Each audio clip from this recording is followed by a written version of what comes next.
Hello everyone, we will be beginning shortly.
Mental health is not a destination, but a process. It's about how you drive, not where you're going. Good evening, everyone. I, Tanvi Jain, coordinator of Vani, the Debating Society of Lady Irwin College, on the behalf of the Students Association, welcome you all to a webinar on how to deal with stress before exams and mental health awareness. Our key speaker for today is Ms. Khaula Abbass. She is a mental health therapist by profession with a level 3 certification in counseling and psychotherapy and an MS in guidance and psychological counseling from Turkey. She is also a mental health activist. She has over 5 years of experience in one to one and group counseling with at risk children and adults working on issues around PTSD, learning, and mood disorders. Our guest speakers for today are Ms. Sondus Darvish and Mr. Devan Sood, who are the founders of Mission Elixir. It is great to have you here with us today. Over to you.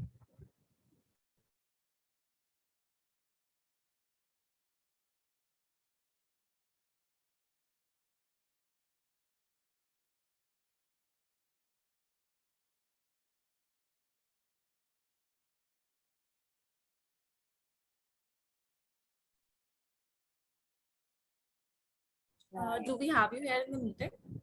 I can hear you. Thank you for that introduction. Can everyone hear me? Let me see if I can. Okay. Um, Hi Let me everyone, get the thank you for the intro, Tanvi. Hi Khaula. okay. I needed to get the window. Anyway, so should I start, Devansh, or at I'm just least going to the give a brief introduction about Mission Elixir and then I'll hand over the audience to you. okay. Actually, today, like the schedule is like so jam-packed. I wish we would have done this last week because I had actually left the whole day to for this workshop. But no worries, we're gonna try and I don't know, try and give all the students for this webinar some practical tips for how to deal with their exams. Because I remember this was like a thing that I was so scared, especially maths exams, my O levels. My father didn't even let me go. He was just like, "It's okay, just stay at home, don't give the exam." So I kind of, I understand. Anyway, sorry. Over to you.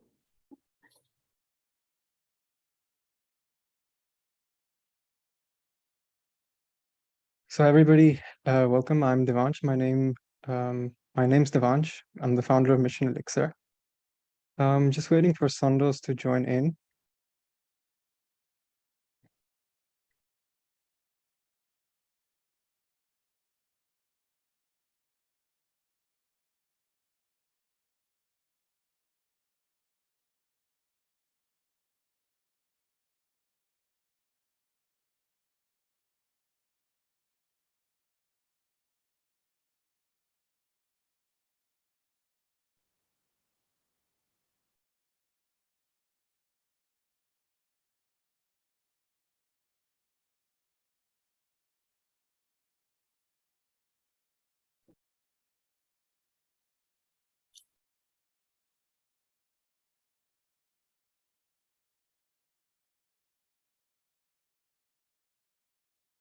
Devansh, are we taking any Mhm. questions from the students? Yes, we are.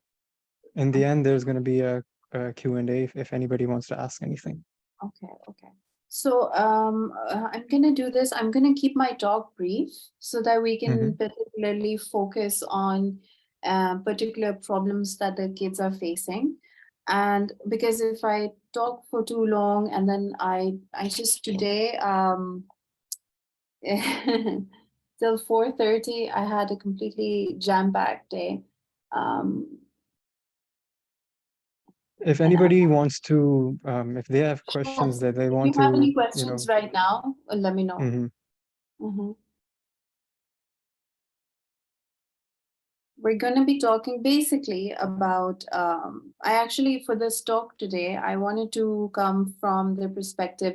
Devansh, do you have the PDF I sent for the presentation today for the topic? Um, I don't have the presentation. I have the one from the week before that.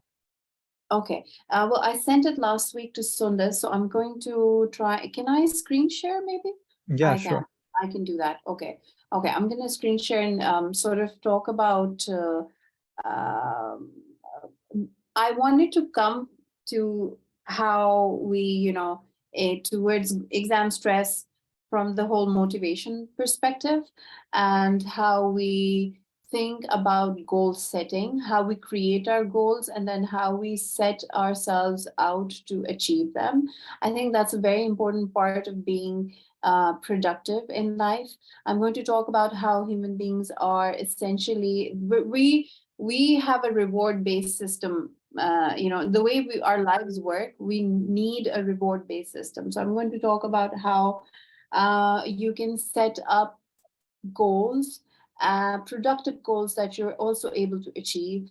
I don't know if I'll be able to share everything I have, to be honest, because I like to be prepared, and I like to do a specific time allotment for things. Um, but I'm gonna try and give all the students who join us today as much as I possibly can. The thing is, a lot of literature right now would tell you that goal setting is okay. It's about being smart, SMART, the acronym SMART. So they're going to the literature right now, modern literature right now is giving us all of these different new approaches to decision making and to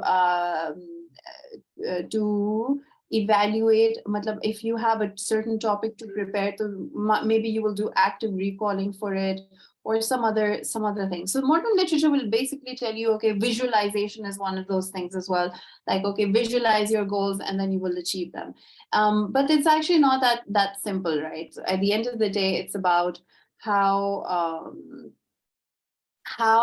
you have to understand. Today we're going to talk about goal setting from a neuroscientific perspective, right? So I really want everyone to understand how we create our goals and how we set ourselves about to achieving them. Devansh, do you want to maybe start the Sure. introduction?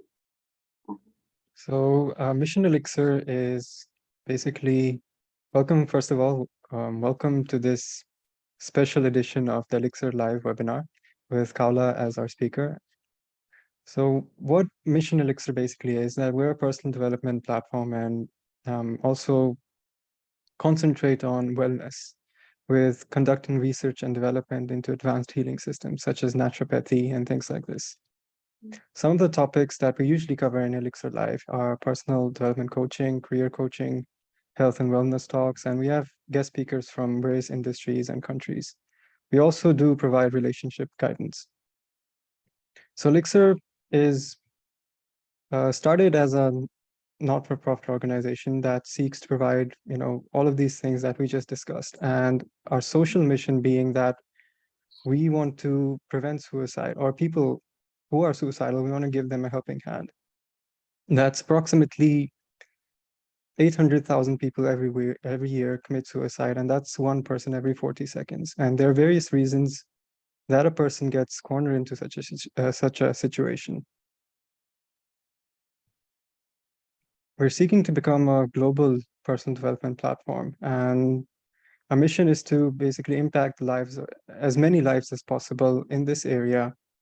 If it's not even related to suicide or anything, but also provide a platform for people to, um, gain healing and self-growth as well. Some of the initiatives that we have done so far is that we've collaborated with universities and also provide seminars and talks in workplaces.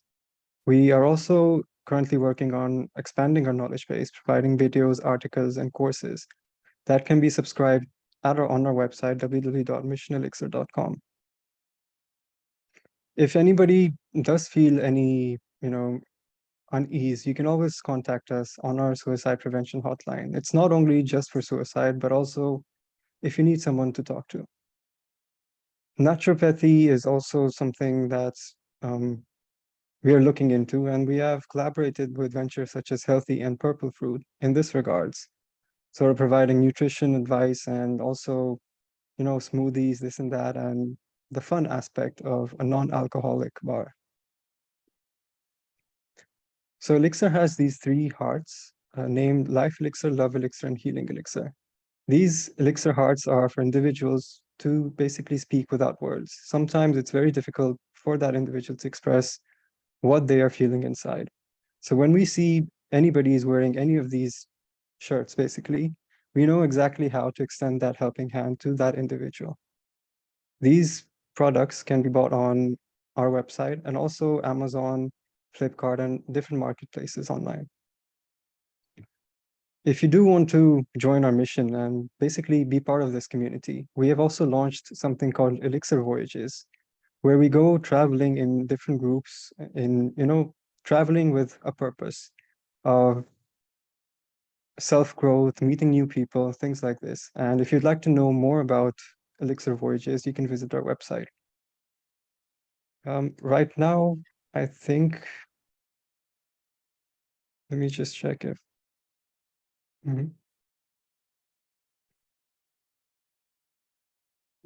if Sandas has joined the webinar. I'm not sure. I don't think so. I don't see her on She's over here. Okay, great. Awesome. Yes.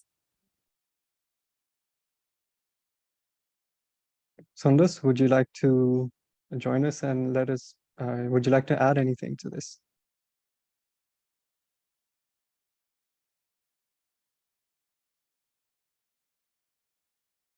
Okay, how about I start, and maybe I think Sundus Mhm. will join in. Yeah, I'm sure sure. she always Mhm. has some of her own unique knowledge base, and it always complements whatever we're talking about. Not just about the webinar, but generally as well. Mhm. But let me just start off. I'm gonna start screen sharing. So the idea today is to come towards goal setting from a neuroscientific perspective. Let me, yes, share. And yes. Hello, Sundis. How are you? Hi, Okay, Khaula. It's nice to have you again. thank you so I much. deeply apologize. There has been some things I had to fix first before we get started, but I'm very happy to be a part of this webinar right now.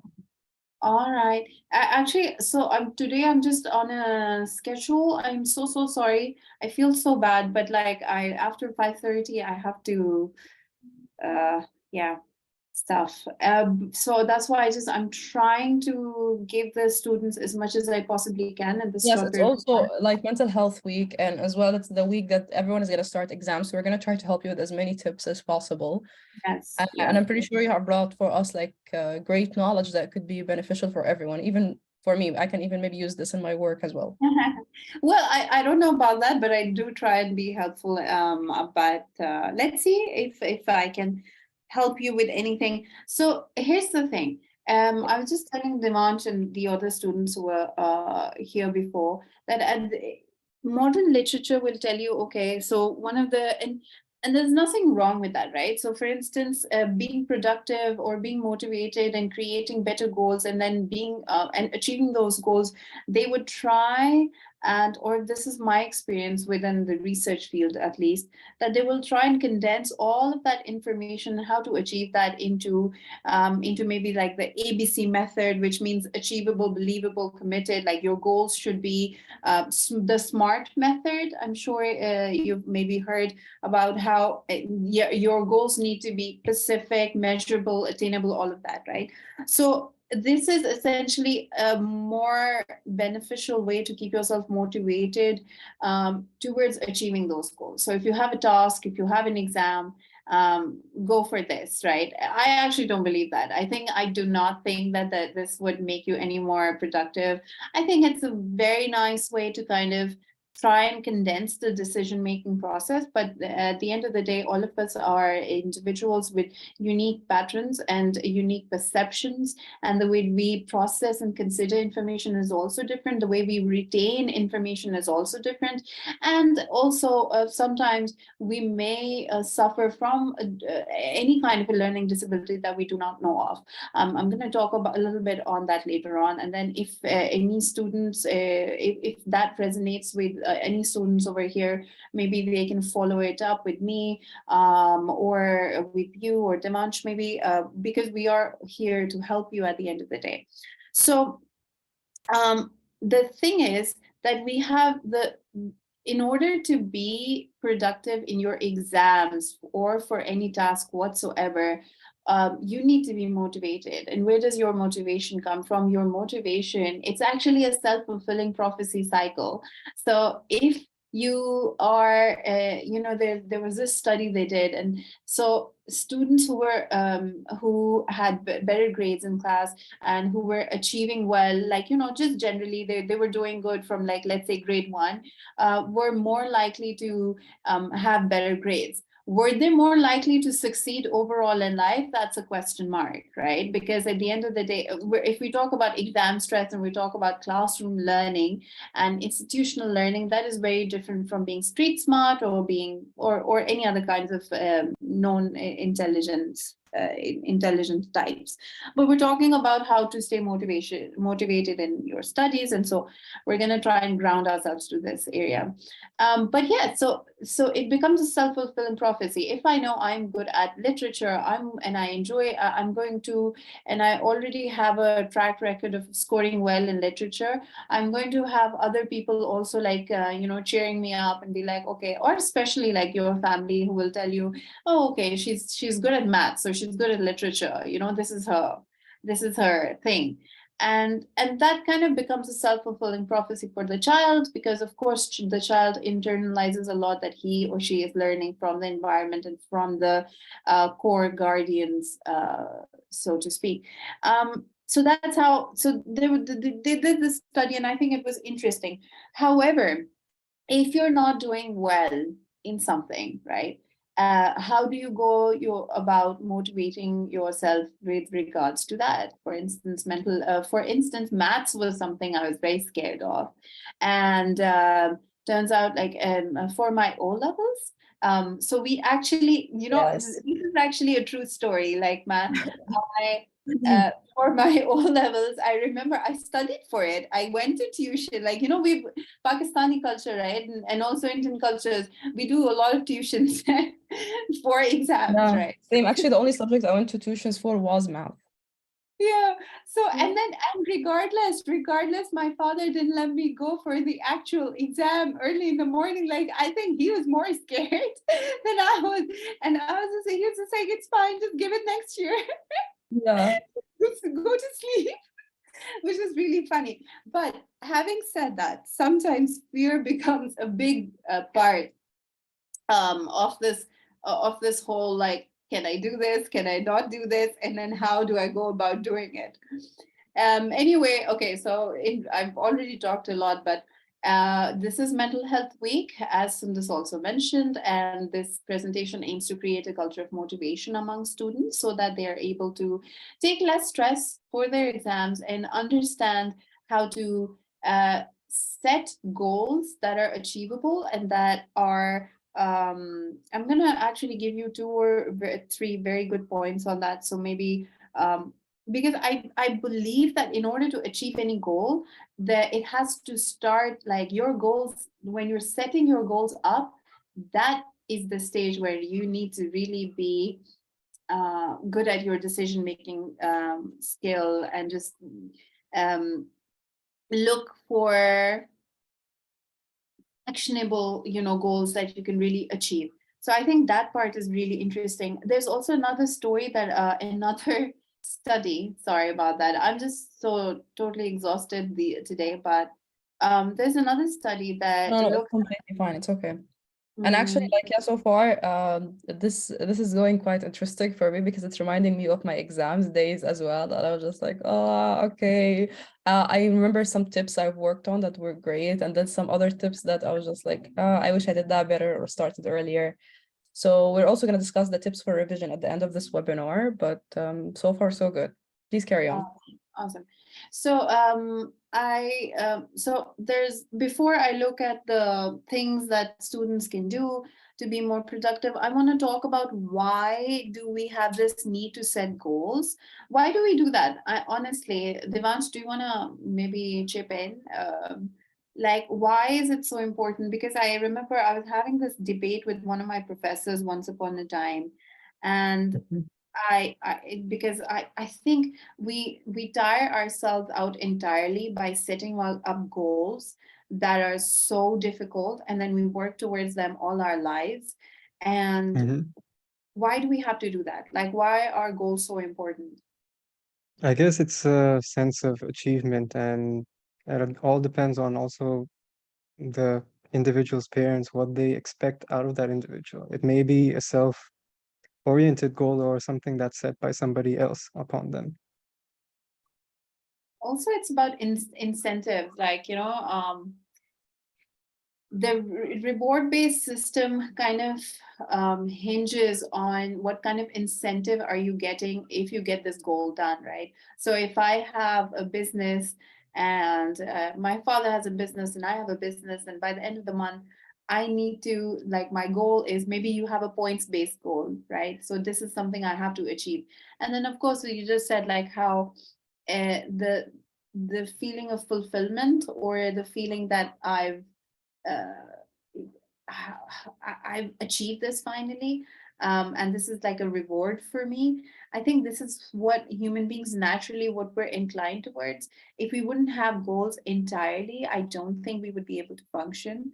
So again, I do believe that it is infinitely important. Sometimes incentives can come in the form of grades, and sometimes incentives can come in the form of societal approval. Status is all about that, right? And so that's why we work so hard. And we get so worked up about our CGPA or about our job opportunities, or because it's also dependent on other social and economic factors. So yeah, anyway, so we are gonna go types of incentives can be, we just talked about this, so I don't think we need to go forward. We again, tangible rewards, social rewards. Then how do we implement? Okay, let's come to this. I think this is important. How do we implement the reward-based system, which means how do we achieve our goals that we have set out to achieve? It is important to clearly communicate your goals and expectations to the students. However, on the students' part, it is important to be consistent, right? And how do you achieve consistency? There is this really brilliant paper. It's called 85% Rule for Optimal Learning. I'm going to, by the end, I'm going to share the Instagram page that I have, which I particularly used for mental health education and re-education. And so sometimes I share a lot of research related, credible research work over there as well. So you can, I'm gonna drop a link to that. Please do go through that as well if you would like to, because this, what you know, the good thing about this paper is that it's not just theoretical, it actually provides us some practical protocols to follow in order to be more productive.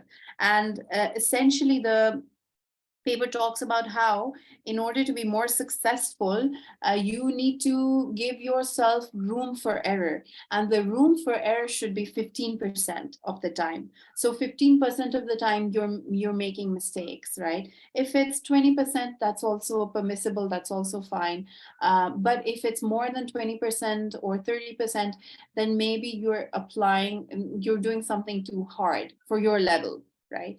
And so 85% rule for optimal learning is, I think, a brilliant paper. It was published by Nature Communications. So I think this is something definitely you should go into. But also, like, this paper looks at making errors as a good thing. A lot of times we look at learning in a very linear way, and that's counterproductive, because at the end of the day, instead of like, there is this in goal theory, in goal theory literature, there's this concept that in order to achieve your goal, it is essential to enjoy the journey that takes you towards that goal as well. So it is one of those things where the more the less linear your journey is towards achieving that goal, the more you will learn, because of all the twists and turns your journey is going to take you, right? Your time is going to take you in order to achieve that. So that's really I think as important. well that somehow there is this one thing I read, that basically when you turn your passion into your job, eventually you kind of lose that love for the passion as well. What do you think about that? Like, for example, you keep doing what you love, and whether you work with it or you study it, and then it becomes somehow like a task. So you lose that love and passion for it. I think that's called redundancy. When something becomes redundant, that's why you should always try and improve it or introduce more things into it. Is that what you mean? You mean as in like to make it interesting and make it less, basically, no, like for example, you enjoy drawing, okay? But then if drawing becomes your job, then you don't really enjoy it anymore, because drawing used to be kind of your mental escape sometimes, or the way how you relieve stress. So now it became like a job, like you have to think about something to draw every single day, and then you kind of lose motivation like towards that. Okay, I'll actually, this is a good question. Let me tell you something about this. So I was going to share this later on, but I think this is probably the perfect time to do it. When we're setting goals, right, there are two things. We have a peri-personal space, and then we have an extra-personal space. Your peri-personal space is your perception of your of yourself, how I perceive myself and my goals, right? And how I perceive my immediate goals, things I need. So those are my goals. Now, your extra personal space is everything that is beyond my reach, everything that is beyond me. So when I become an artist and I sell my art, and then I get a lot of orders, it becomes less about the art and about myself, and becomes more about the demands being placed on my art. So that way, my work will become redundant for me. It will become, I think, redundancy means essentially that when you keep on doing one thing over and over again, it becomes, it loses that feeling of happiness or fulfillment and satisfaction. So I think when you're setting goals, also look at what kind of goals are you setting, and which is that space that you're extracting them from. Are they your goals, or are they goals set on you by the society? And that's why I wanted to talk more about goal setting before. Unfortunately, I don't know if we would have the time to put all of that information here. I would have loved to, but Sundar knows how much I love teaching. But we're gonna try and move on, because I do want to give everyone some key tools, techniques that they can use. And then maybe we can take a question or two from the audience. So again, how are you going to implement your motivational process and your goals? How are you going to set yourself about achieving them? How are you going to monitor your progress? And how will you not lose motivation?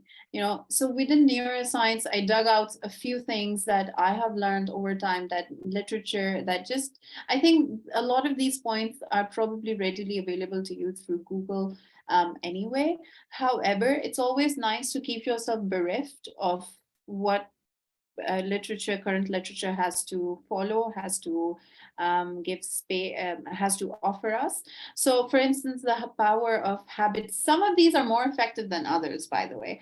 And so maybe it would be more effective for you and not the other person. We always have to make space for individual differences between us. So the power of habit formation, consistent dopamine hits. I think I've talked about dopamine in my last talk as well. I actually do talk about dopamine and serotonin a lot, simply because they have a key role to play in the neural circuit of our brains, right? So literally everything kind of goes back to these two drugs, so to speak. So habit formation is important. Your body needs dopamine hits. However, it needs dopamine hits in a certain quantity. If you're overusing or overdoing an activity, again, it will become redundant. It will become like you're going to have to include new elements into it to make it interesting. So there's that conversation we just had, and we can fit into this whole habit formation dynamic as well. For instance, okay, and then the 80-20 principle. I also mentioned the 80-20 principle means that 80% of the times, try and get your work done 80% of the time, and make sure that 80% is perfect or good enough. The rest 20%, leave room for error. Essentially, that's the theory. You can also get into deep focused work. ADHDers could really try this. Essentially, ADHDers have difficulty focusing. However, it's a misconception that they cannot focus at all. They can actually focus, but they can focus on deep deep work that they're very much interested in. For instance, as an ADHD myself, art for me has always been an activity that I could do for hours without being too active. And so there are different kinds of tasks that you could come up with, that you could do, and that you're more focused in. and that you would find motivation easily for. Eat that frog is this theory: early in the morning, wake up, do the most difficult task before anything else. Instead of you putting it to the last, instead of you trying to ignore it, do it first. Like I'm serious about this, and every time I'm guilty. I actually don't do this very often myself, but every time that I've done it, I've had good results. Then you have the one thing, the 5-second rule. You have the coaching habit. You can find a coach for habit formation as well. And you have 168 hours. Any new skill set that you want to learn, apply, set out 168 hours for them. Make time for your own mental health. I want to talk about this, like, with respect to being motivated and achieving goals, that there is a difference between taking care of yourself and then overdoing it, right? And then, of course, the to-do list formula for effective decision making. I love making lists. I actually have 3 different diaries, and I know we love, and also, we love. I think they make your goal setting like a lot, like, the whole like colorful stationery, whatnot. The most thing I spend on until this day is actually stationery. And to be honest, just lately I have turned to digital to-do lists. Like right now I use Notion. Sometimes I even use the Apple Notes. You can use just any type of notes as well. But I've spent so much money literally on notebooks, on to-do lists, on stationery, like on sticky notes. Yeah, Totally get it. absolutely. But they are very effective, no doubt about it.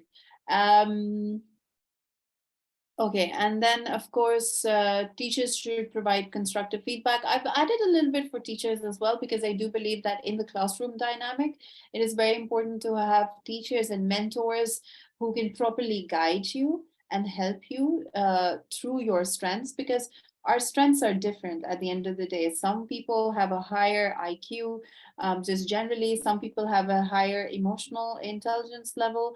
It just differs from person to person. One thing I want to talk about, and we're about to end. So, I want to talk. Motivation is, you need to be precisely motivated towards any goal so that you do achieve it. You have to be. You have to strike a balance between pleasure and pain. Okay, so the pleasure that you attain from that activity needs to be there, but the pain needs to be evident as well. And the pain doesn't have to cross a certain threshold. Like, you don't have to torture. If you're torturing yourself, for instance, if, like, my brother, when my father wanted, my father wanted him to like participate in championships for golf, right? He really enjoyed golf, and so he became very good at it.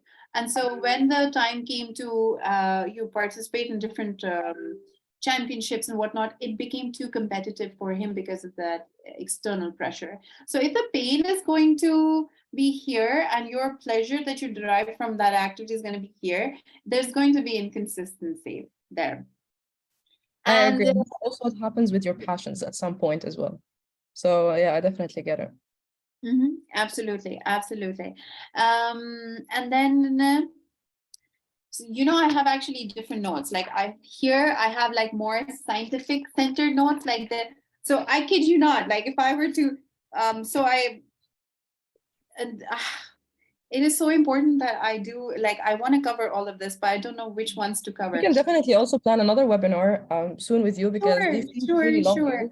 So So I know. So when we come to assessing goals, right, it's also about like just like complementing what you just said right now.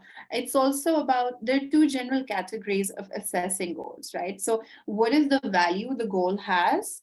The things that I'm doing, are they good for me, or am I doing them well? Am I doing them poorly? And also, what are the action steps that I can take to achieve that goal? So the more value that you attach to your goal, the more forthcoming your action steps are going to be. You're going to do more of that activity at the end of the day. So that's the idea. And I want to now come to another point. I also want to talk about selfishness and self-care when being motivated and when you're trying to achieve something. I do sometimes I comment on what literature, like what Instagram or social media is talking about right now, and I hate that so much of social media currently is making mental health into just buzzwords, and because this is like scientific research, you know, this is hardcore facts, and these are serious things, but we have sort of created self-care. There is a these days, um, self-care is important, no doubt, but it borders on selfishness, right? So essentially, when you're trying to achieve a certain goal and there's no sense of fulfillment there, and it borders on self-indulgence, you're not going to be able to attach the same value to that goal. Am I making sense? This is just my own, one of my own, like maybe one of my own observations. Having said that, self-care is essentially important, of course. For instance, right now, while I'm speaking, I literally, I kid you not, I have brain fog. I haven't slept in 3 days because of certain research work that I'm doing. And then there are interviews going on for the research for with Turkish Cypriot. So as soon as you know, like there's a completely third language dynamic into it, and so you have to be alert at all times. And then I have my own sessions as well. So literally as I'm speaking, I'm experiencing brain fog. I think Having last said that, webinar we also spoke about something like this. I was just like, how do therapists live somehow a normal life after all the things they have to indulge in, the sessions and the things that they're hearing? Like, how can they just go on? Like, and I'm pretty sure this definitely does affect your mental health as well. So the opposite is completely understandable. absolutely. Well, I have a camping trip planned for Saturday, so that's how I plan to deal with it eventually. But absolutely, this is self-care is a big part of staying motivated in the field that you choose for yourself. Then I'm going to talk about dopamine in the context of ADHD. Okay, so a lot of when you're trying to stay motivated, and for students as well, you're going to have certain kind of cravings. You're going to you're going to find out different addictive patterns. Maybe all you have to do is find a balance between the dopamine, norepinephrine, and prolactin. Like if you find that balance, which is essentially the pleasure and pain balance, you are good with in terms of trying to achieve your goals. So I think that it's important. And ADHD, okay, I'm gonna keep ADHD maybe for another webinar or another time, because ADHD is a learning disorder. It's a big learning disorder. The problem with ADHD is that you do have dopamine. It's not like you don't have dopamine. In fact, you have so much of dopamine. You have your brain is more open towards triggering that dopamine hit. And so you have a lot of, you need many dopamine hits throughout the course of the day. The problem with that is that we constantly need stimulants. We constantly need situations to stimulate our senses, to stimulate our brains in order to stay focused, in order to want to learn more of it. And so we have difficulty in maintaining long-term effort with respect to the task. So there's that thing that could be explored further. And of course, in conclusion, I would like to, I hope that what I've talked about today, and of course, we're going to take a few questions as well from the students themselves. I hope that this does empower you. If there are any questions that you have with respect to the academic field, with respect to what you want to study, I can also try and answer those. And for Mental Health Week, and also Mother's Day was yesterday, so a very happy Mother's Day to all the mothers out there. For helping us, be here today, and for doing all the positive and supportive work that Elixir does as well, and that all of us individually are trying to do in our own fields. And a very happy Mental Health Week for all. I'm going to share, actually, just one more minute.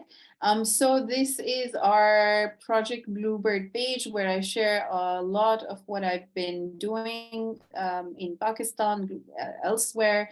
We're gonna plan a trip to Gaziantep in July to help some of the to help some of the affectees of the earthquake.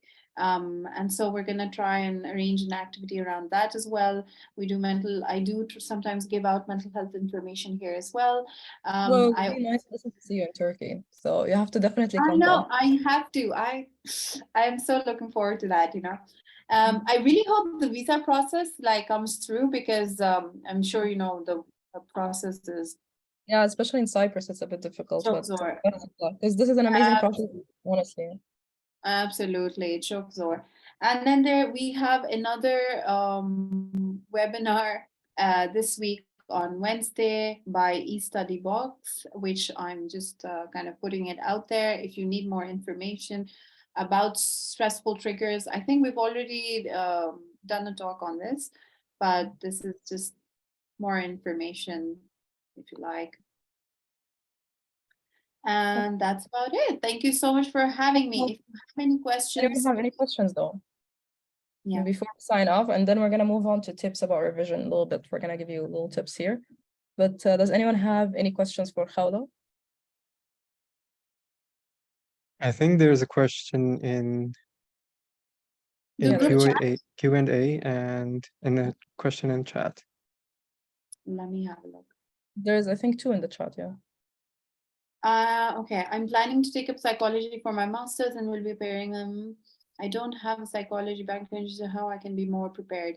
Honestly, so depends if you want to go for a master's. So there are different things that you can, within the psychology field is huge. You can go into counseling and psychological sciences, which is essentially mentorship. You can go into nutrition and psychology. You can go into conflict-based psychology, which means PTSD. And then there is the clinical side of it. Clinical psychology, you do need some credit hours for it. That are biology specific. Maybe you took biology or sciences subjects in high school, so they could probably help you there. And you could also I believe these days certifications as well, it's just like short course certifications can really help open you up. For instance, before I proposed neurocognition for my PhD studies, neurocognition and art, I did look up, there are these free courses. I actually signed up for a course by a Yale professor and on neurocognition. So that really helped me understand the brain better, because although I did have that whole biology background, you forget things and you need courses, short-term courses. I believe Sundas Elixir is providing certain short courses and as well, and pretty soon. And so you can always look into those to be more prepared. I hope that answers the question. Is there any other question that? Yeah, there is another question. There's another question. How to have a healthy balance between studies and your mental health. Okay. How to have a healthy balance between your studies and your mental health? Yes. All right. Well, it's There's really also a similar question. Sorry to cut you off. It also says, I feel very panicked at night before exam. Is there any way I can avoid it? Okay, so that sounds like anxiety. Okay, so that sounds like anxiety. One of the things, I don't know if I shared this in the last webinar, Sundas, but there's a breathing technique that you can apply that everyone can do with me right now as well. So what you do is, it's called the double inhale. You take one breath in and then you follow that up with a second breath in and then you exhale. Okay, let's do that, and maybe I can and then that really grounds you in that moment. If you are panicking, if you are anxious, if you feel really overwhelmed, this does help. I won't give you too much tools about acha, maybe you can go to meditation and blah blah blah, because I'm sure there's enough material and information out there anyway. But this breathing technique is extremely effective for me personally, and it comes from I think there was a Stanford professor who worked on this and suggested this. So I do believe this works. So we can do this together, Devansh, Sundas, can we do this together? Okay. 1, 2, 3, inhale. And a second inhale. And exhale. Inhale. Exhale. Last time, inhale.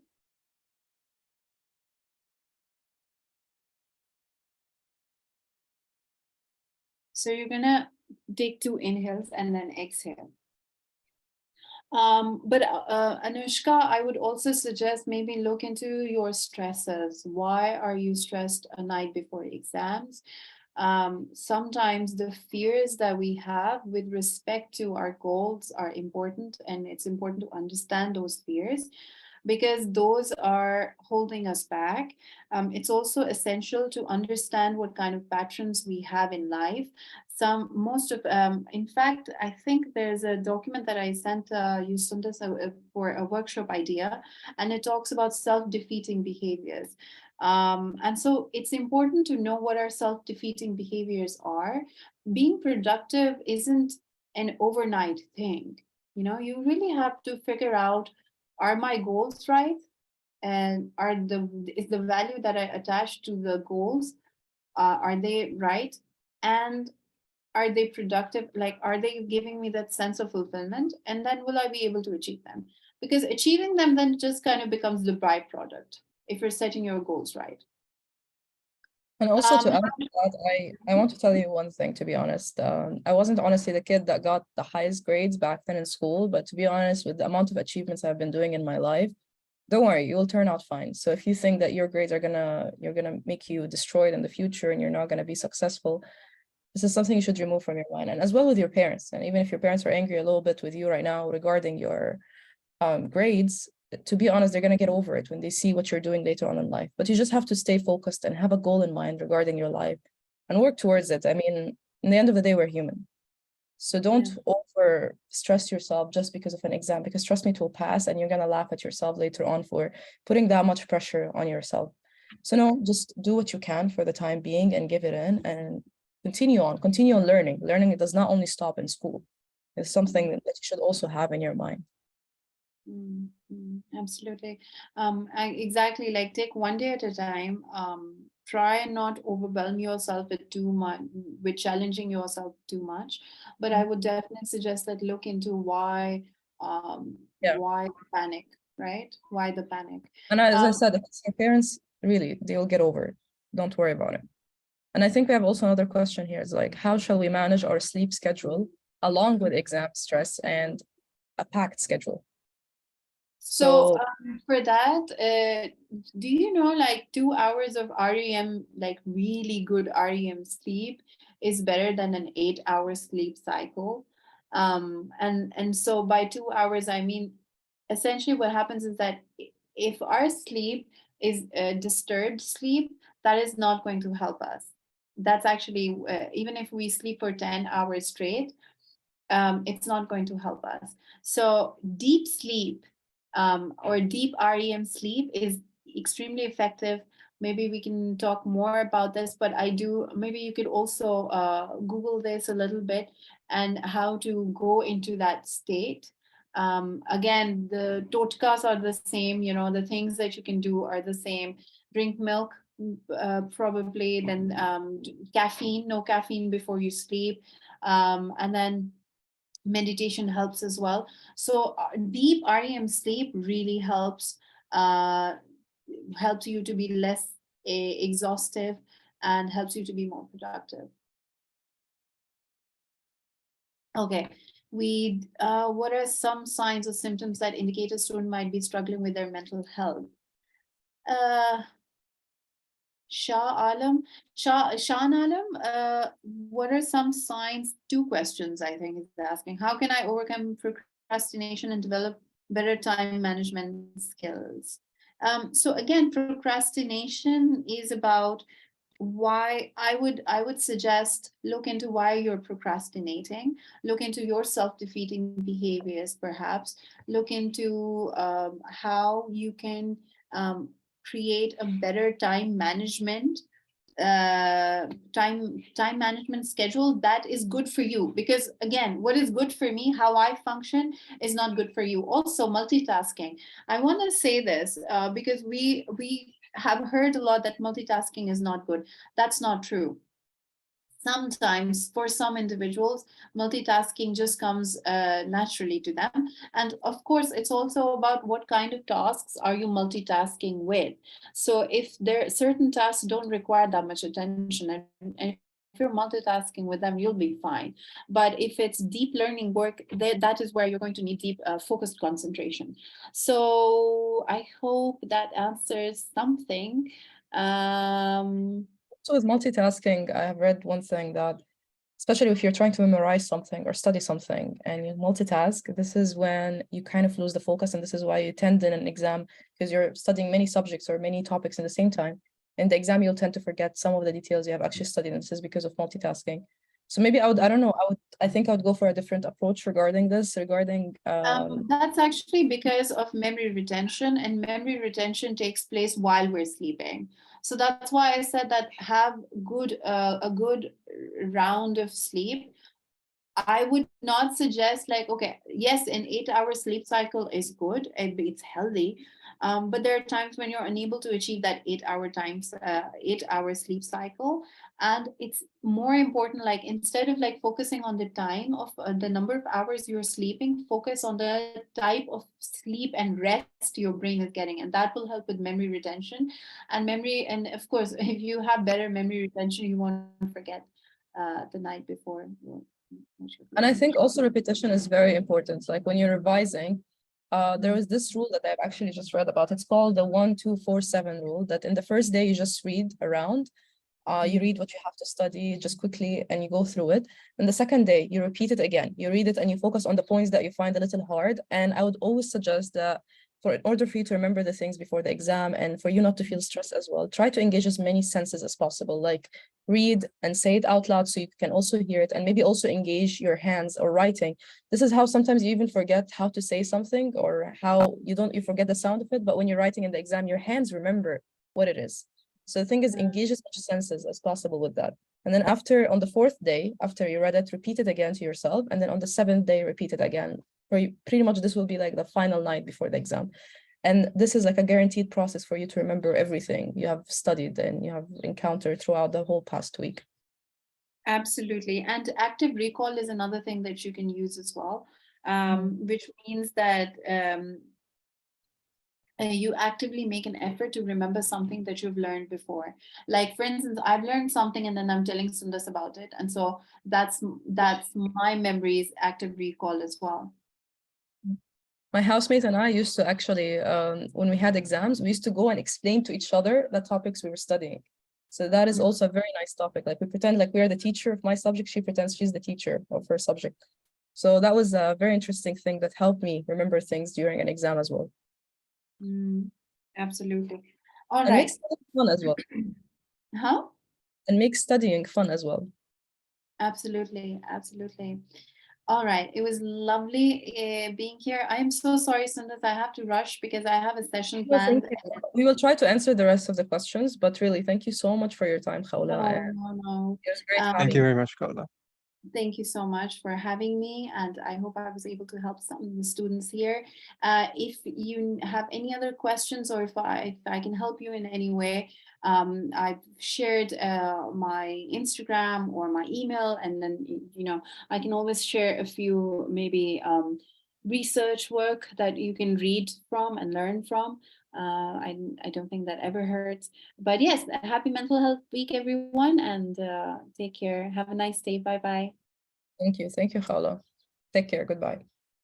Thank you so much for this insightful session. I would like to present my deepest sense of appreciation to all the speakers and participants who joined us today. I hope that you all had a great time here and will be taking home lots of learnings. I would also like to thank Ms. Prerna Datta, Students Association President and the Central Executive Body of Lady Irwin College 2022 to 2023 for organizing this webinar. This brings us to the end of today's webinar. Thank you for joining. We'll see you later. Thank you very much, Tanvi. Thank you everyone.